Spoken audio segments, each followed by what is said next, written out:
చెంత చేరి నీ బ్రతుకు మార్చవా.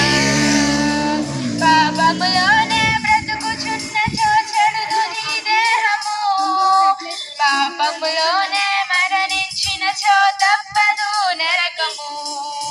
పాపములోనే బ్రతుకుచున్న చెడుదు నీ దేహము, పాపములోనే మరణించిన తప్పదు నరకము.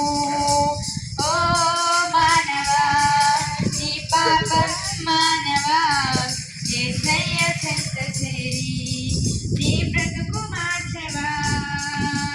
ఓ మానవా, నీ పాపం మానవా, యేసయ్య చెంత చేరి నీ బ్రతుకు మార్చవా.